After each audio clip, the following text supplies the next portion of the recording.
कौन होते हैं राहुल गांधी, जब मनमोहन की बेइज्जती करने पर भड़के थे प्रणब मुखर्जी। राहुल ने की थी मनमोहन की बेइज्जती, इस्तीफा देने को तैयार हो गए थे पीएम।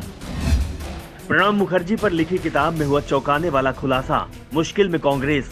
2014 के लोकसभा चुनाव से पहले संजय बारू की किताब आई थी, जिससे उस समय के पीएम मनमोहन सिंह पर ऐसे चौंकाने वाले खुलासे किए गए थे, जिससे कांग्रेस बैकफुट पर आ गई थी। और अब 10 साल बाद एक और किताब सामने आई। इस बार निशाने पर राहुल गांधी हैं और किताब लिखी बातें अगर सच हैं तो ये कांग्रेस के लिए सबसे बड़ी शर्मिंदगी का कारण बनने वाली है। भारत के पूर्व राष्ट्रपति प्रणब मुखर्जी की बेटी शर्मिष्ठा ने कांग्रेस सांसद राहुल गांधी को लेकर बड़ा खुलासा किया है। उन्होंने किताब Pranab my father a daughter remembers की लॉन्चिंग के दौरान बताया कि पिता प्रणब जब राहुल के एक कदम से बेहद नाराज हो गए थे और उन्होंने यहां तक कह दिया था कि राहुल गांधी होते कौन हैं। दरअसल राहुल गांधी ने सितंबर 2013 में प्रस्तावित अध्यादेश की कॉपी मीडिया के सामने फाड़ दी थी। इस पर शर्मिष्ठा का कहना है कि पिता प्रणब खासे नाराज हुए थे।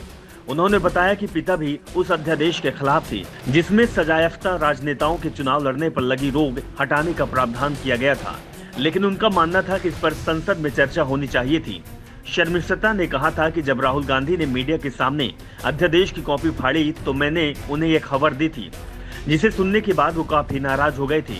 शर्मिष्ठा ने कहा कि कोई भी इस बात से सहमत होगा कि राहुल गांधी का अध्यादेश फाड़ना बेहद अहंकारी और अपरिपक्व हरकत थी।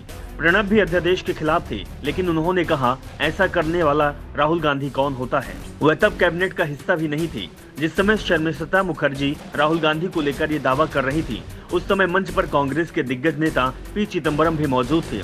दरअसल अप्रैल 2013 में सुप्रीम कोर्ट ने कहा था कि 2 साल या उससे ज्यादा की सजा वाले विधायकों और सांसदों को अपील के लिए 3 महीने का समय दिए बगैर सदन से तत्काल अयोग्य घोषित कर दिया जाएगा। कुछ समय बाद केंद्र में कांग्रेस की अगुवाई वाली सरकार अध्यादेश लेकर आई, जिसमें दोषी सांसदों और विधायकों को अयोग्य घोषित करने के फैसले को पलटने की मांग की गई थी। तब राहुल पार्टी के फैसले के खिलाफ खड़े हो गए थे। उन्होंने कहा था कि अध्यादेश को फाड़ कर फेंक देना ही चाहिए।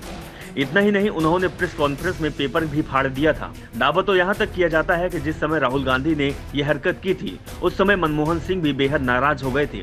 उन्होंने अपनी नाराजगी का इजहार सोनिया गांधी से किया था और ये भी कहा था कि वो इस तरह से काम नहीं कर पाएंगे। अगर उनका काम पसंद नहीं है तो वो अपना इस्तीफा देने को तैयार हैं। मनमोहन ने सोनिया गांधी के सामने अपने इस्तीफे की पेशकश भी कर दी थी। बाद में सोनिया ने मुश्किल से मनमोहन सिंह को मनाया था और ये भी कहा था कि राहुल गांधी के इस कदम का वो समर्थन नहीं करती। वो बात अलग है कि जब राहुल गांधी ने अध्यादेश से जुड़ा पेपर प्रेस कॉन्फ्रेंस में फाड़ा था तो उसके बाद पूरी की पूरी कांग्रेस पार्टी अध्यादेश के खिलाफ हो गई थी और बाद में सरकार ने उस अध्यादेश को वापस ले लिया था। यानी जिस अध्यादेश को कैबिनेट ने मंजूरी दी थी, उस अध्यादेश को राहुल गांधी के विरोध के चलते वापस ले लिया गया था। और विरोध भी राहुल गांधी ने पार्टी की बैठक में नहीं किया था, बल्कि सार्वजनिक रूप से किया था, जिसे लेकर पार्टी के तमाम वरिष्ठ नेता नाराज हो गए थे। वैसे एक और मौका आया जब प्रणब और गांधी परिवार आमने सामने आया था।